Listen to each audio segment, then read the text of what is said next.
Salut, je viens de présenter une partie de ma thèse intitulée Les faits des jeux dans les liaisons sur les erreurs de orientation d'un manipulateur rare. Les objectifs de cette présentation sont de proposer une méthode analytique qui permet de prédire les erreurs en orientation du manipulateur rare liées aux jeux dans les liaisons, présenter la contribution des jeux axiaux et radio sur les liaisons pivots ainsi que les jeux dans les liaisons sphériques, sur la distribution de l'erreur en orientation du manipulateur dans son espace de travail. Le plan de cette présentation s'articule autour de 4 points. Tout d'abord, je viens de vous montrer une raccourci bibliographique. En second lieu, je viens de montrer la modélisation de l'erreur de pause due au jeu dans les liaisons pour consacrer la troisième partie à la simulation et résultats. Et enfin, on va terminer cette présentation par les conclusions effectives. Par définition, un manipulateur parallèle est un mécanisme à chaîne cinématique fermée, dont l'effecteur est relié à la base par plusieurs chaînes cinématiques indépendantes. Cette définition permet de le distinguer en manipulateur sériel. L'association de ce type des architectures dans une architecture s'appelle hybride. Les avantages d'un manipulateur sont un bon rapport masse transportable par rapport à la masse de robot, une bonne rigidité, une bonne dynamique et une très grande vitesse de déplacement. En contrepartie, il présente des inconvénients tels qu'un espace de travail réduit, une grande sensibilité aux erreurs de position des actionneurs, des difficultés liées à la commande et à la modélisation, des difficultés dues au couplage non linéaire entre les mouvements de translation et les mouvements de rotation. Pour résoudre ce problème, donc on utilise toujours des manipulateurs de simple architecture avec un moindre degré de liberté. Parmi ces manipulateurs de simple architecture, donc les manipulateurs à 3 degrés de liberté en rotation. Ces manipulateurs peuvent effectuer juste des mouvements de rotation de l'espace selon les 3 axes. On trouve aussi des manipulateurs à 3 degrés de liberté en translation qui peuvent effectuer juste les 3 mouvements de translation. Les mécanismes parallèles ou sériels peuvent avoir des erreurs de pause. Ces erreurs peuvent avoir comme origine les déformations des pièces, aussi des erreurs dues au jeu dans les liaisons, des erreurs dues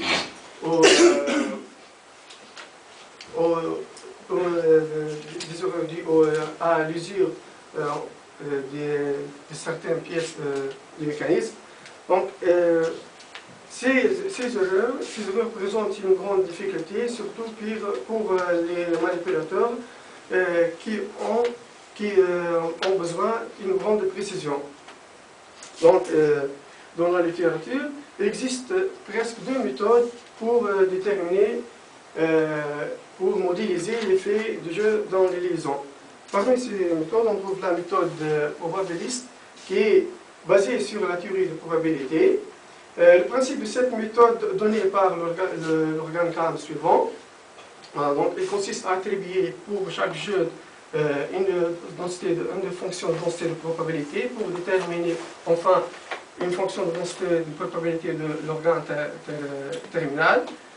Cette modélisation va conduire vers un modèle empirique qui permet soit de placer l'organe terminal dans une zone de tolérance désirée, ou bien de faire une optimisation sur les jeux dans les liaisons.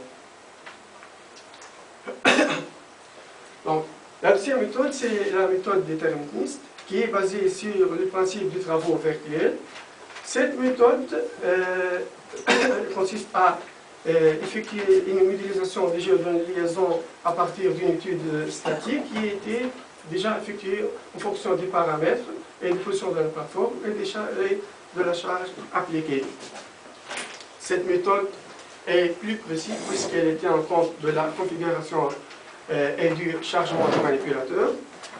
C'est un outil puissant pour prédire l'erreur de configuration de l'organe terminal.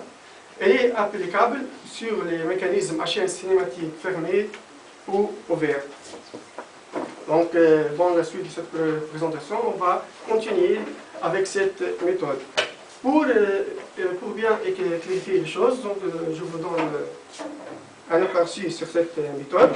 En prenant juste une structure, une partie d'une structure dans l'opérateur A, soit lorsqu'on applique une charge taux extérieur sur la plateforme, des erreurs globaux se produisent au niveau de la plateforme. Pour avoir l'équilibre, des erreurs locaux se produisent au niveau de chaque liaison sous l'effet des torseurs, des actions supportées par ces liaisons. Donc, le principe des travaux VPL donc, dans ce cas, le torseur des actions extérieures multiplié par le vecteur de déplacement global, plus le torseur des actions dans chaque liaison multiplié par le vecteur de déplacement locaux égale le vecteur nu. Dans ce cas, si on prend le torseur de liaison est égal le produit entre le torseur des actions extérieures avec une matrice H qui va être déterminée. Donc, dans ce cas, l'erreur globale est égale au moins HP multiplié par moins le transposé de la matrice HP multiplié par l'erreur locale dans cette liaison. Donc, si on a ensemble de liaisons, donc dans ce cas, on va effectuer le principe de superposition de tous les erreurs pour quantifier enfin l'erreur globale. Donc, cette méthode va être appliquée pour le manipulateur RAP, donc je viens de vous donner un aperçu sur cette architecture. Cette architecture est constituée par une plateforme reliée à la base par 3 chaînes cinématiques actives appelées chaînes SPS et 2 chaînes cinématiques passives nommées PKL. Chaque chaîne cinématique est constituée par un ensemble de pièces. La pièce qui s'appelle jambe est reliée à la base par une liaison pivot d'axe delta 1. Cette jambe est reliée aux 2 tiges par 2 liaisons sphériques centrées au point C, J et CJ et C'J.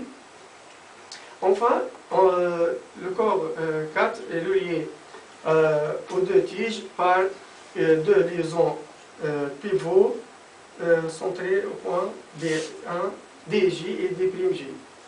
La plateforme 5 est reliée au corps par une liaison pivot dans le cas de la première PKL pour éliminer le pair statisme.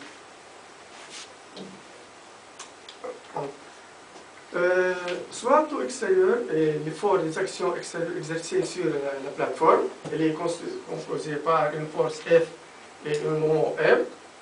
Dans ce cas, l'effort F va être supporté par les 3 chaînes cinématiques actives, alors que le moment va être supporté par les 2 chaînes cinématiques passives. Dans ce cas, le moment M va produire des erreurs au niveau de la plateforme. Donc, le moment est composé par L0 et par un moment souvent X0 et un moment souvent Y et un moment nommé N0 suivant l'axe Z. Dans ce cas, ce moment va produire des erreurs en orientation. Donc on va trouver l'erreur en orientation θx qui est produite par le composant L0 suivant l'axe X. Et on trouve l'erreur en orientation θy et θz qui est produite successivement par les 2 moments M0 et N0. Dans cette partie, on s'intéresse à vous montrer la modélisation du jeu dans les liaisons utiles, puisque le manipulateur et les chaînes cinématiques passifs sont constitués essentiellement par des liaisons pivots et sphériques. En supposant que εj c'est l'écart entre les deux rayons, les deux composants de l'ensemble des liaisons utiles,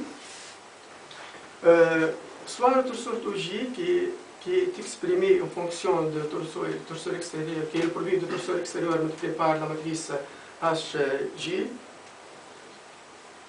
Donc, sous l'effet de l'effort extérieur, une erreur se produit au niveau de cette liaison. En prenant PJ qui est le vecteur directeur de cette force,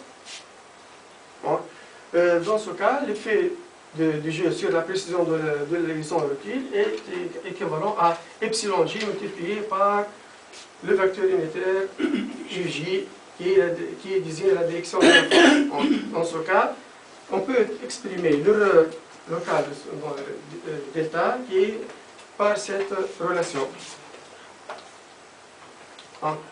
Pour la liaison pivot, donc, on va prendre epsilon A comme si le jeu axial, epsilon D comme si le jeu radial. Donc, le torseur J soit supporté par cette liaison pivot qui est constituée par une force F et un moment M, va être survu en trois forces, et que C1 et C2 et C3 exprimés respectivement en points M1, M2 et M3.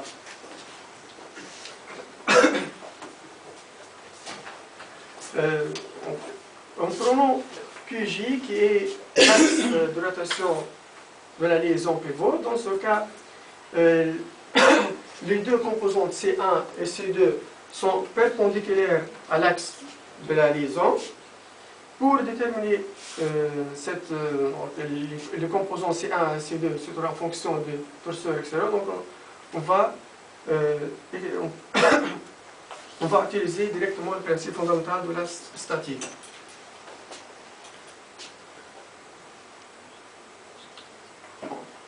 Enfin, donc, les composants C1, C2, C3 sont donnés par ces expressions, et l'erreur locale de la liaison pivot est exprimée en fonction est équivalent à A multiplié par l'erreur, le jeu radial, plus une composante B multipliée par le jeu axial, avec A et B sont donnés par les deux relations. Donc, pour quantifier l'erreur de la première chaîne cinématique, comme j'ai déjà présenté que la première est constituée par 7 liaisons, 5 liaisons pivots et 2 liaisons sphériques, dans ce cas, l'erreur globale produit qui est nommée delta gamma 1, qui est équivalent à moins la somme des HI multiplié par les erreurs locaux des différentes liaisons. Et ce tableau vous montre l'indice J pour chaque liaison. Bon. Pour la deuxième chaîne cinématique, elle est juste constituée par 6 liaisons, 4 liaisons pivots et 2 liaisons sphériques. Donc, dans ce cas, l'erreur globale de la plateforme, l'erreur causée par les jeux dans les liaisons dans cette chaîne est exprimée en fonction de est équivalent à l'erreur globale delta gamma 2 égale moins somme de J de 1 à 6 de HJ multiplié par les erreurs locaux dans chaque liaison. Donc enfin, l'erreur totale de la plateforme est équivalent à delta gamma 1 plus delta gamma 2. Nous avons simulé donc, ces équations sur MATLAB en tout respectant les paramètres architecturaux du robot. On obtient le résultat suivant. Donc, cette figure vous montre la distribution de l'erreur en orientation causée par la première PKL. Donc, les conclusions tirées à partir de cette figure, nous avons montré que l'erreur d'orientation TTX est sensible juste à la variation de l'orientation du structure des parallélogrammes dans l'espace de travail. Le jeu radial des deux liaisons pivots au point D1 et D'1 représente au moins 60% de l'erreur totale.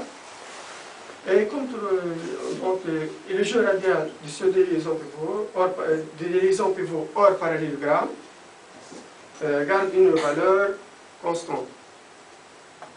Donc, pour la deuxième PKL, l'erreur d'orientation est déterminée en fonction de la charge, de la direction de la charge appliquée. Dans ce cas, lorsque la charge est appliquée juste suivant Y0 et Z0, donc, on trouve presque le même résultat que celle de θx. Alors,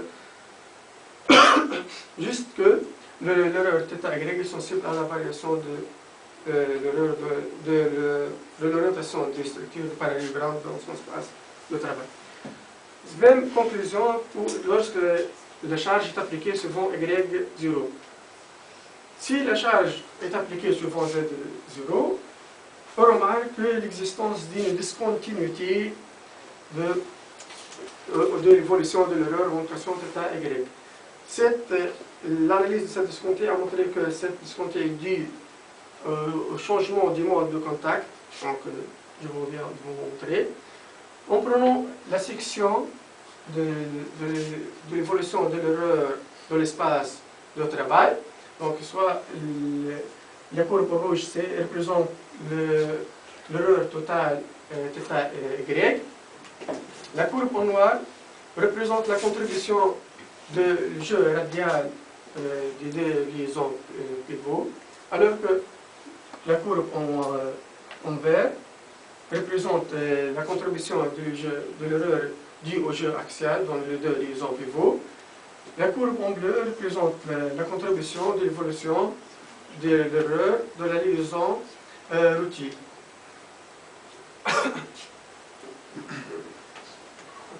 Donc, lorsqu'on va affecter une zone sur l'évolution, donc on trouve que l'existence de 4 régions de discontinuité. On va analyser, pour montrer ces 4 régions, donc on va analyser l'évolution des efforts CI. Donc,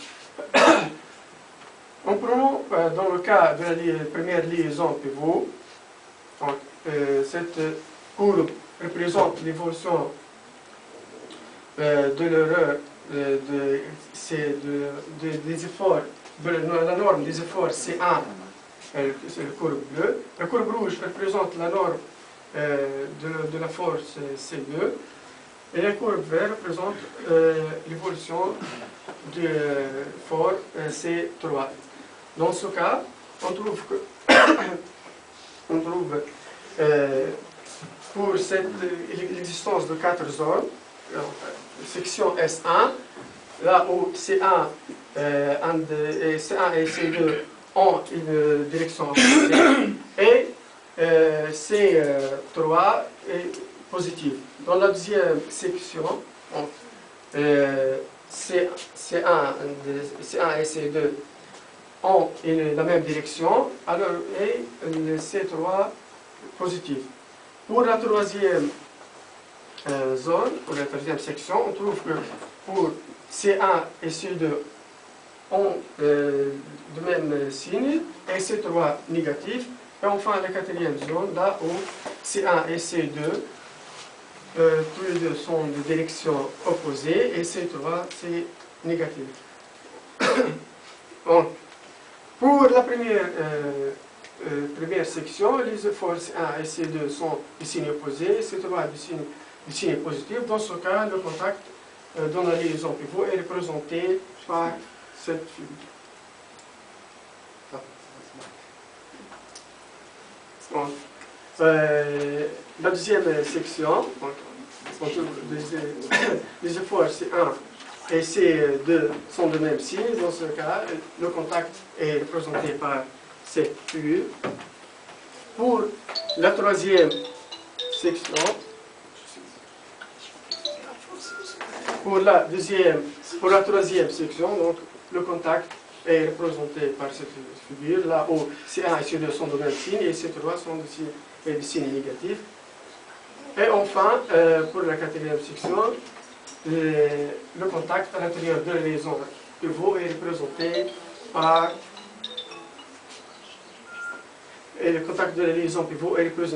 cette figure. Donc, pour le θ z, donc on remarque qu'il est invariant selon la direction x et qu'il est sensible juste à la direction du placement de l'axe y. Elle est le plus faible parmi les trois erreurs. Enfin, comme conclusion, on peut dire que le jeu dans les liaisons produit une faible erreur dans l'espace de travail. L'effet de jeu radio des deux liaisons pivots est plus significatif sur l'erreur totale, en comparaison avec celle des jeux axiaux.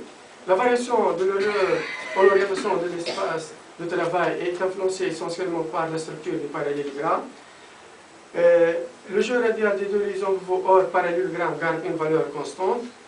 Et enfin, la discontinuité a comme origine le changement de mode de contact à l'intérieur de la liaison pivot. Donc, merci pour votre attention. Je vous cède la parole.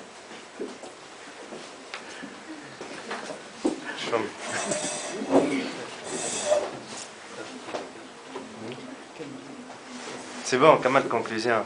سامحني ما حضرتش عليها. On passe à la discussion, donc si vous avez des questions.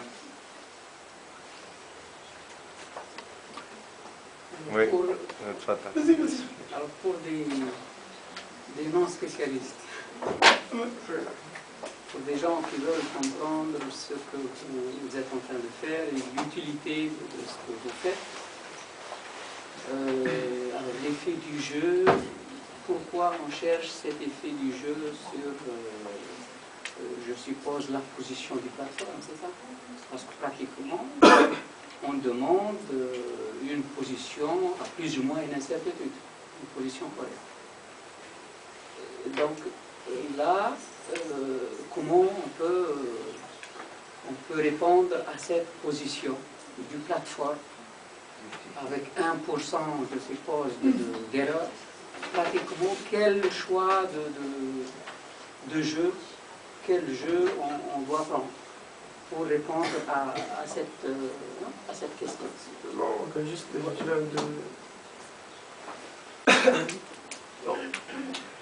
pour le manipulateur, il présente une architecture particulière, puisque les mouvements de rotation sont éliminés par juste les deux chaînes cinématiques passives, PKL1 et PKL2. Donc, l'erreur de pause, surtout l'erreur d'orientation, on ne peut pas le corriger par les actionneurs. Donc, il faut quantifier ces erreurs en fonction juste du jeu dans les liaisons, puisque cette chaîne n'était pas actionnée. Les deux chaînes passives ne sont pas actionnées. Donc, dans ce cas, il faut quantifier l'erreur produite par ces deux liaisons, par ces deux chaînes sur la plateforme. Pratiquement, ces rotules que vous êtes en train d'utiliser, elles existent, elles sont commercialisées. C'est des éléments standards. Voilà. Et donc, ils ont un jeu de fonctionnement bien déterminé.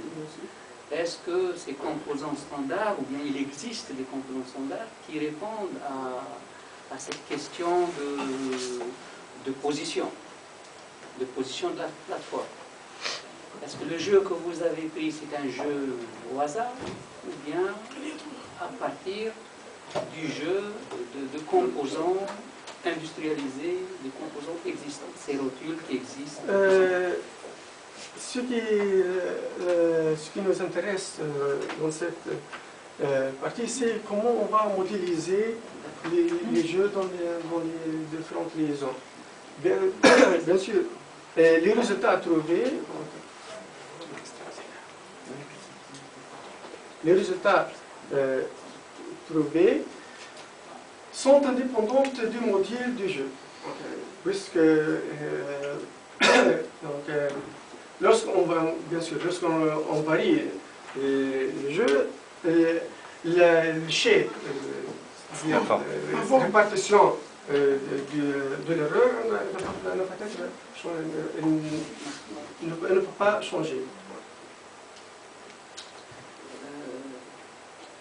Bon, je vais clarifier un petit point concernant la question de Sius, qui est une question intéressante. Une question du spécialiste, non pas de non-spécialiste. En fait, la première chose, c'est l'utilité. Voilà. Alors, pour l'utilité, les robots parallèles, comme elle a présenté Sius tout à l'heure, c'est qu'ils sont caractérisés par une très bonne précision. Donc, on ne joue pas. Parmi les critères de choix de robots parallèles, c'est la bonne précision. Mais certainement, comme vous venez de dire, c'est qu'il y a les jeux, on ne peut pas les éviter. Mais il faut tout d'abord, l'objectif de ce travail, le premier objectif, c'est de prédire. Si j'ai des jeux dans les liaisons, quelles seront les répercussions de ces jeux dans les liaisons sur la précision? Pour vérifier, est-ce que c'est pour cette application-là, est-ce qu'on peut autoriser l'utilité du robot avec une structure bien définie, avec des liaisons bien définies, des jeux bien fixes, pour l'application. La deuxième chose, cette quantification et tout ce que vous venez de voir, par exemple, les jeux epsilon égale à 0,01, à la limite, en termes de valeur, ça n'a pas de sens. Oui, les efforts.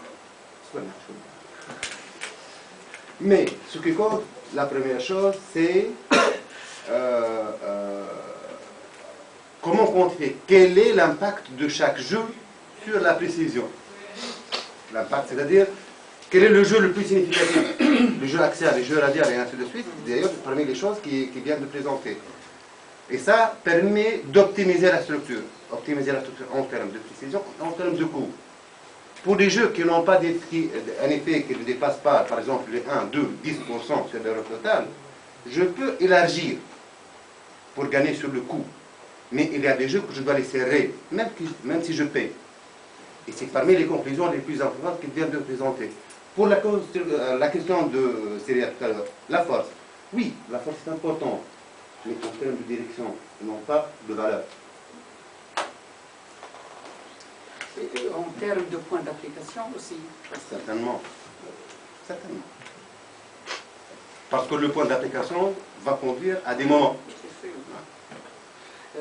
Bon, une dernière, dans l'une des paliers, vous avez présenté le moment.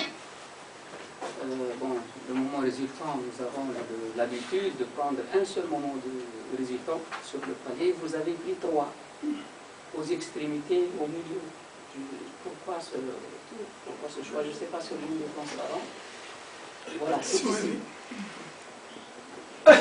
Donc, si le torseur est appliqué normalement au centre de la liaison pivot, on peut réduire ce torseur juste sous forme des forces en 3 différents points. Donc, juste on va utiliser le principe fondamental de la statique. Parce que pratiquement, c'est réparti. Hein? Pratiquement, c'est réparti sur une infinité de points. Donc, soit on prend un seul point, c'est la résultante, pour avoir donc l'équivalence. Là, vous avez pris 3, bon, je ne sais pas. Et aux extrémités... Non, juste, c'est pour désigner le mode de contact. Donc, lors de fonctionnement, normalement, on va, selon la direction de force, on va avoir des différents modes de contact. Le contact va être effectué juste en 2 points, M1 et M2. Dans les positions extrêmes, nous avons des contacts extrêmes de part et d'autre, donc où il y a le contact dans les positions extrêmes. Je ne sais pas. C'est un choix. Suivant la direction de la force, tu n'as pas un contact clinique, quelle que soit la position de la force, on peut avoir des contacts cliniques. Où j'ai déjà désigné ce cas-là. Dans ce cas, les 2 forces C1 et C2 sont de même direction. On va avoir un contact tout au long, un contact soit de ce côté ou de l'autre côté. Déjà, c'est présenté dans la 10e section.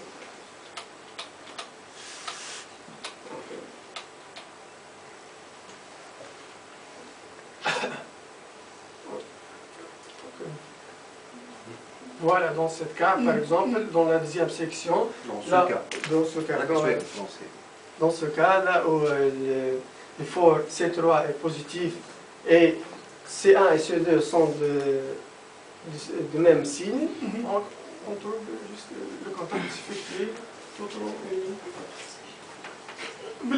Est-ce que tu peux reprendre juste la figure d'avant? Voilà. Certainement, donc, normalement, tous les résultats dépendent de la force appliquée. Bien sûr. L'amplitude de la force appliquée, c'est de combien? Ou la sens unité égale à 1? C'est une force unitaire. Oui, parce que je... Un centième. Non, parce que je vois donc, c'est l'amplitude, c'est ce qu'on appelle donc, donc la norme. Norme of force, ok, qui varie de 0,04 l'amplitude max, à le 0, ok, c'est 0,04 Newton. Oui, l'unité c'est Newton ici. Et la force donc appliquée d'origine, c'est de combien? Non, on a vraiment juste un couple appliqué. Un couple, c'est de combien l'unité interne? C'est un couple unitaire égal à 1, normalisé. Donc 100 Newton. 100 Newton millimètre. 1 newton millimètre. 100 newton. Je vois Newton. Mais les résultats sont indépendants du module. La présentation fait les sphérique.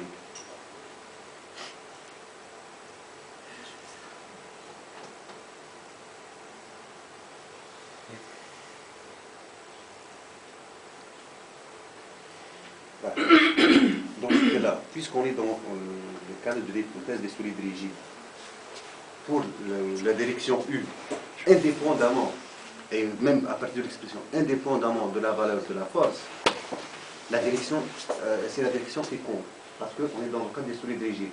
Et ça, c'est pareil pour tout le reste. C'est vrai, il peut y avoir des forces qui sont de valeur trop faible, des couples, mais ce qui compte, c'est leur résistance. Parce que leur résistance, il va définir la direction. Et c'est le changement de direction qui va changer le mode de contact. Donc le terme de module n'a pas d'importance.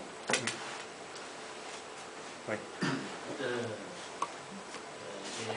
J'ai une petite remarque concernant l'exposé. D'abord, le numéro de page qui Le numéro est indiqué aussi. Il est là, mais ça se voit pas. Alors, ça c'est la première. Voilà, la remarque la plus importante, c'est parce que là, les questions de Sius, c'est lié. C'est dans le même contexte. En fait, on ne voit pas, si vous voulez, l'intérêt. Là, vous voulez voir l'effet du jeu sur la position. Alors, la première question qui se pose, quand est-ce qu'on cherche vraiment ces effets qui sont, pour moi, souvent négligeables? Parce que ça dépend. En fait, est-ce que c'est des applications particulières qui demandent des précisions qui sont énormes, et là, qui méritent d'avoir recherché l'effet de ce jeu-là, qui sont quelques centaines de millimètres? Quand est-ce que vraiment ces jeux-là sont importants dans le fonctionnement de votre robot? Là, c'est la première.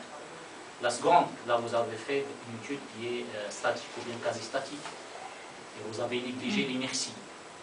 Ma question, c'est en fait, vous êtes en train de chercher des petites epsilon, des erreurs au niveau des jeux, par rapport à ces problèmes d'inertie, des efforts d'inertie. Où est-ce qu'on est? Vous voyez ce que je veux dire? Je pourrais avoir des erreurs au niveau position, au niveau réponse, qui sont dues à l'inertie, qui sont beaucoup plus importantes que les erreurs au niveau des liaisons.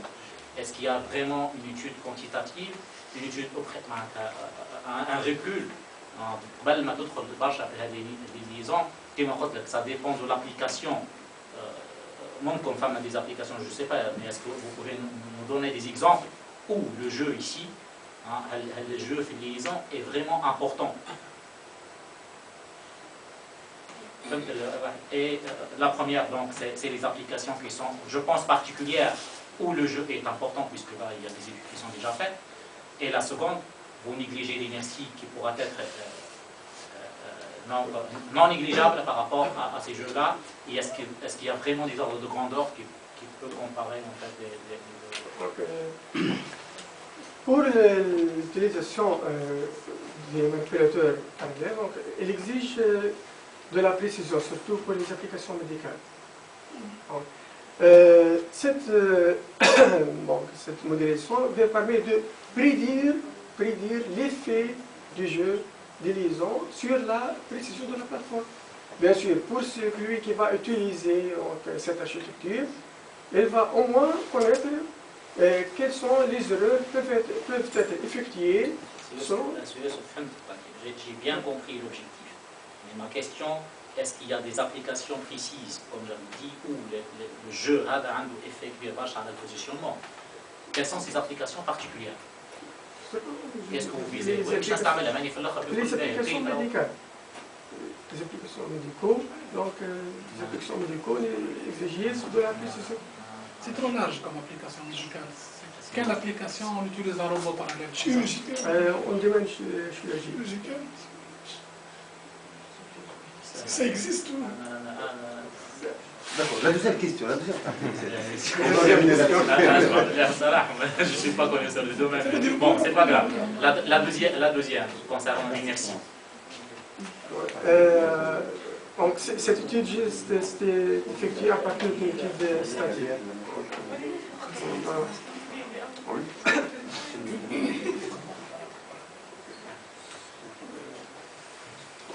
C'est bon pour la deuxième question, on a l'air chouette, vous êtes comme ça. On n'a pas répondu ici. L'étude dynamique. Oui. Vous êtes demandé pourquoi on oublie l'étude dynamique. L'étude dynamique. Bon, cette méthode, elle est basée sur... Est-ce que tu travailles avec le vitesse? Tu travailles avec le vitesse? Alors, pour les applications, c'est vrai, le problème d'application, ce qu'on fait là, en fin de compte, c'est une stratégie. On n'a pas considéré l'application, mais à titre indicatif pour les applications, ce sont par exemple les robots qui, pour les circuits imprimés, là où la précision est importante. Et pour un exemple de mécanique, c'est le robot d'assemblage. Et en fonction de l'ajustement dans un assemblage, on peut fixer donc, les jeux dans les liaisons pour autoriser. Par exemple, si je vais monter un moyeu dans un arc dans un moyeu. Donc, en fonction du type de l'ajustement, qui peut être avec jeu, donc, c'est de là où on peut utiliser ce type de philosophie, ce type de stratégie pour ajuster précision et jeu et pour prédire les erreurs à la limite qui sont acceptables. Ça, comme application. Pour l'effet dynamique, c'est vrai, nous ne l'avons pas considéré, mais pour l'effet dynamique aussi, en fin de compte, ça va se réduire en termes de force, d'un torseur des efforts. Probablement, ce ne sera pas les mêmes expressions exactement, mais au niveau des liaisons, on va chercher, donc, à partir du comportement dynamique, on peut déterminer donc, les inerties de chaque solide, ou bien l'inertie totale, et de là, on revient, on applique la même chose, on va déterminer les réactions et les liaisons, et on fait exactement la même chose. Mais nous, on n'a pas considéré ici l'effet dynamique. Étant donné qu'on a un torseur extérieur, et voilà. Mais on n'a pas considéré ni, par exemple, surtout les accélérations et l'effet des masses et tout ce que vous voulez. Mais c'est faisable. Est-ce qu'il y a une idée sur les ordres de grandeur des erreurs qui viennent de l'inertie par rapport à aux erreurs qui viennent de l'effet de jeu? Des erreurs qui viennent de l'inertie stable. C'est-à-dire, si vous changez la vitesse des effets d'inertie. Le comportement dynamique de la structure complète. Bien sûr. Oui. Là, vous avez je pense que les effets d'inertie introduisent des erreurs qui sont beaucoup plus significatives que les erreurs qui viennent des jeux. Tout à fait. Ce que vous venez de dire est parfaitement vrai dans le cas des robots céréales. Dans le cas des robots céréales. Parce que, c'est vrai, il y a même la flexibilité. Parce que chaque actionneur, il supporte la totalité de la charge et même les éléments qui lui succèdent. Mais pour les robots pareils, parmi les avantages, c'est qu'ils ont un bon comportement dynamique du fait que la dynamique totale, les charges dynamiques totales, elle va être subdivisée sur le nombre de charges. Plusieurs chaînes qui travaillent ensemble. Voilà. Mais c'est une question qui se pose, c'est logique. Oui. Une petite question. Tout d'abord, je vous remercie à l'exposé. Bon, ce qui est demandé, c'est de déterminer la précision. Bon, normalement, si on va parler de précision, on doit faire la différence entre ce qu'on cherche et ce qu'on a obtenu. La différence, c'est-à-dire, on cherche une position, bon, le robot, la plateforme, il est à une telle position. Donc la différence, ça c'est l'erreur. Ça que vous êtes en train de quantifier. Bon, et vous dites que l'erreur, normalement, ça sera... Bon, j'ai vu que c'est presque, dans une chaîne sémantique, vous avez déjà dit que c'est la somme des erreurs dans les liaisons, comme ça. Mais normalement, vos liaisons, les liaisons qui ont en série, qui ont des axes, les liaisons pivots, des axes tout à fait, des axes différents. Donc, normalement, ce n'est pas automatiquement la somme des erreurs. Il se peut qu'il y ait des jeux en qui vont être compensés. Ça, c'est ce qu'on a vu. Donc, c'est-à-dire, l'erreur finale, ce ne sera pas de l'erreur dans tous les jeux, dans toutes les liaisons. Il se peut que dans la première liaison, vous allez se trouver dans le cas numéro 1, vous avez représenté 3 cas de contact في الليزون بيفو لازم تكون في الليزون الاولى في l'état الاولى في الليزون الثاني في l'état الثالث par exemple ainsi de suite. Donc ce sera pas si on a affecté la somme, s'il y a des jeux qui vont être assimilés, ils vont être assimilés. Donc en fin de compte, on va obtenir le résultat. Donc, c'est la somme multipliée. C'est la somme multipliée. Tu casses la tête. Mais pour des chaînes fermées, il a raison. Pour des chaînes fermées, tu peux pas sommer l'erreur. Si tu as une erreur sur la première liaison, par exemple, si tu prends deux rotules, avec 2 rotules, on arrive à faire une pivot. Donc, quand c'est fermé, tu n'as plus le jeu en fait. Ça ne va pas se rajouter. C'est-à-dire, si j'ai 0,1 mm d'erreur sur la première, et 0,2 mm d'erreur sur la deuxième, je ne peux pas avoir 0,3 d'erreur. C'est-à-dire j'aurai le minimum, j'aurai 0,1 mm d'erreur. Parce que c'est une chaîne fermée. Oui, mais dans ce cas-là, par exemple, il a traité, il y a 2 choses. Je ne sais pas s'il vise pourquoi on fait la somme des 2 chaînes ou bien la somme pour une chaîne. Et sur le diapo 20, vous avez mis la somme des 2 chaînes. Non. C'est des chaînes fermées qui vont se fermer à la fin. Pour le truc en série, là je suis d'accord, ça peut s'ajouter, tu as des liaisons qui vont se mettre en série. Là c'est bon, mais pour une chaîne qui va se fermer par la suite, c'est pas. Là, l'erreur, elle va pas s'ajouter. En fait. Elle va. Bien. Ouais. Alors pour la dernière somme concernant les 2 chaînes, c'est tout à fait logique puisque les erreurs, il y a une chaîne qui est responsable de 2 θ y, θ z et l'autre θ x. Donc le vecteur, c'est comme si un assemblement de vecteurs, et non pas la somme. Oui. Le 20, là, j'ai le 20. Oui, tout à fait, mais il y a des zéros qui vont faire la somme, donc ça ne change pas. Concernant pour une chaîne, et là, par exemple, pour les 2 liaisons, là où vous avez les 2 liaisons rotules, là où vous avez, par exemple, les 2 liaisons rotules, nous, on n'a pas fait la somme, on a fait la somme des erreurs. Ce n'est pas la somme des jeux, mais la somme des erreurs. Par exemple, sur l'axe delta, si je vais faire la rotation autour d'un axe qui est perpendiculaire, donc l'angle qui correspond à cette erreur-là est calculé à partir tout simplement d'un jeu de liaison, parce que l'un va se déplacer vers le haut et l'autre va se déplacer vers le bas. Et donc on calcule les jeux, en fin de compte, la somme des erreurs par la suite. Et cette somme-là est algébrique. On peut avoir, par exemple, en termes de déplacement, on peut avoir des déplacements positifs et d'autres négatifs, et on va avoir la totalité. Bon, à mon avis, moi, ce qu'il faut qu'on cherche ici, c'est le cas le plus défavorable pour notre structure. C'est-à-dire, si on a fabriqué ce robot, après, est-ce qu'on aura du jeu, juste lorsqu'on finit d'assembler le robot, est-ce qu'on a des jeux? Tout à fait. Sans prendre en considération les efforts qui peuvent se mettre dessus. Donc là, je parle juste géométriquement. Est-ce qu'on a des jeux géométriques, oui ou non, déjà? Parce que... Bon, pour revenir à la question d'Ossissal tout à l'heure, quand il dit que c'est pas très grave, pour un robot comme ça, c'est très grave d'avoir, par exemple, même un degré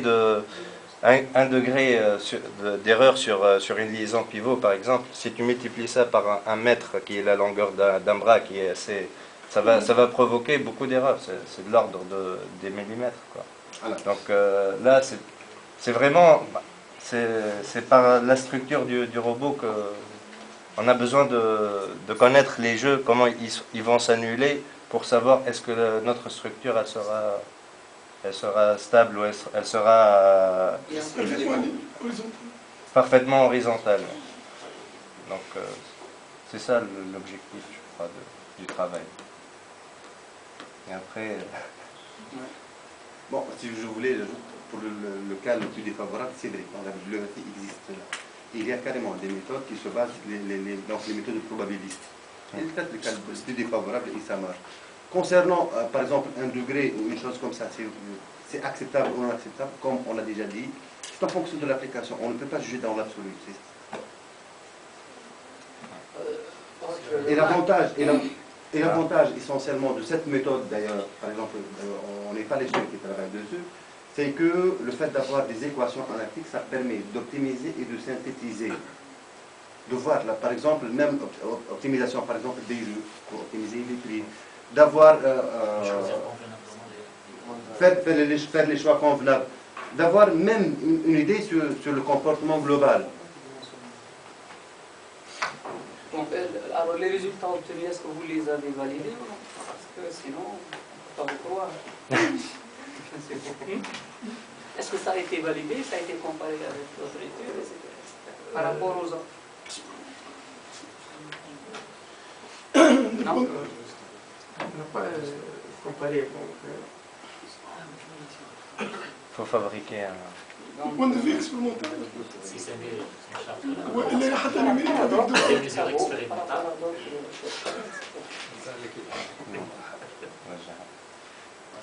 Quand vous dites précision, vous mesurez ça comment? C'est l'écart à la planité? Quand vous dites l'effet sur la précision, je mesure la précision comment? C'est l'écart au plan? C'est l'écart en objectif? C'est quoi la précision? Comment tu la mesures? Dans le cas de la liaison Non, bon, donc, vous faites un jeu et vous regardez l'effet du jeu, vous dites qu'il a 60% d'erreur sur quoi? Ah, sur la position théorique. Et la position théorique, c'est le plan? C'est la plateforme, le secteur en fait. C'est l'inclinaison par rapport au plan horizontal, c'est quoi? Non, c'est par rapport aux axes. Puisqu'on a juste 3 mouvements de rotation. Et comment tu mesures qu'est-ce qui mesure la précision? C'est l'angle? C'est la variation. Donc, par rapport aux axes. L'orientation de l'axe par rapport à l'horizontale. L'axe de l'horizon. Ça dépend des repères. La position initiale, Qui est la position initiale? La position. Position théorique sans erreur. Physiquement, il vous demande des choses. La plateforme, Initialement, vous avez... La plateforme, normalement, elle est tout à fait horizontale. Elle est parallèle par rapport à la base.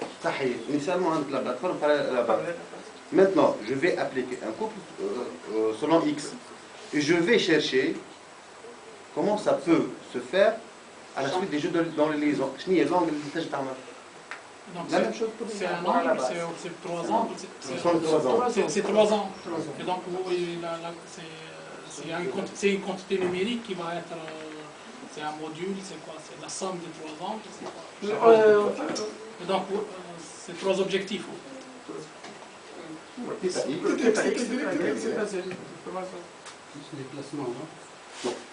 Le déplacement, pour le déplacement, c'est vrai, parce que j'ai dit ça peut être le cas, parce que les actionneurs là, ils supportent la charge, ils assurent le déplacement et ils supportent la charge. Et même pour la correction suite à l'effet dynamique, il doit être fait par les actionneurs. Et non pas par la minimisation des jeux dans les liaisons qui sont des liaisons passives. On ne peut pas le corriger. Bon, pourquoi le choix de ce type de robot? Il y a d'autres. Là, je trouve qu'il y a 5 pieds. 5 pieds. C'est la question que j'allais poser. Ça veut dire quoi, là? C'est imposé. Fabrication maison, c'est fabriqué dans la maison. Est-ce que c'est le bon, c'est le meilleur, C'est le meilleur. Existant. Non, bon, là, pour nous expliquer, donc, il y a 5 pieds ou 5 jambes. je trouve que c'est beaucoup. Oui. Normalement, on peut se limiter à 3. C'est pas beaucoup. Et son genre. Donc, l'année, par exemple, donc là, c'est une question qui va Voilà, être c'est posée à moi. antérieur. C'est antérieur. En fin de compte, l'avantage de cette structure, c'est qu'elle englobe les deux. Par exemple, il y a des structures qui sont de 3 chaînes, juste des chaînes à structure de parallélogramme, qui s'appelle le robot delta, Voilà, c'est ça. et qui est capable de faire les mouvements de translation. Mais le problème, c'est qu'au niveau des actionneurs, là, ils utilisent des actionneurs qui sont de capacité en termes de charge nettement inférieure. De plus, par exemple, il y a d'autres structures qui utilisent les liaisons glissaires, là où il y a de l'accouplement, il y a pas mal de problèmes. Dans ce cas-là, on a essayé d'éviter ces problèmes-là, mais ça reste qu'il y a ses avantages et ses inconvénients. Par exemple, là, le problème, c'est que la réduction de l'espace de travail, il faut faire déjà une optimisation de l'espace de travail. Donc, c'est une structure combinaison. Voilà, tout ça doit être donc incorporé, expliqué. Oui. Ok, une autre petite question du genre, question c'est ça, donc, vous travaillez sous un certain nombre d'hypothèses, et là maintenant vous dites que je vais introduire un jeu. Par rapport aux hypothèses précédentes, qui m'ont parlé tout à l'heure, c'était la question de l'avenir, maintenant la question de la rigidité. Est-ce que vous n'êtes pas en train de regarder l'effet de quelque chose de très faible?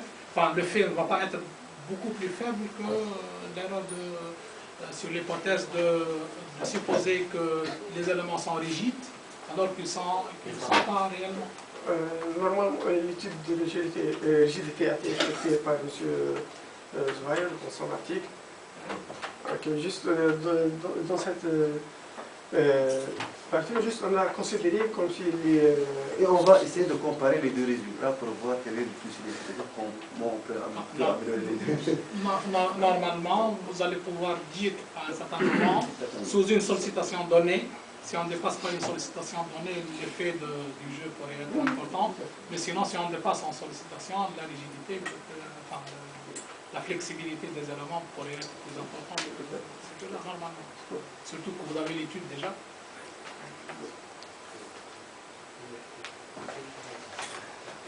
Très bien, merci pour la présence.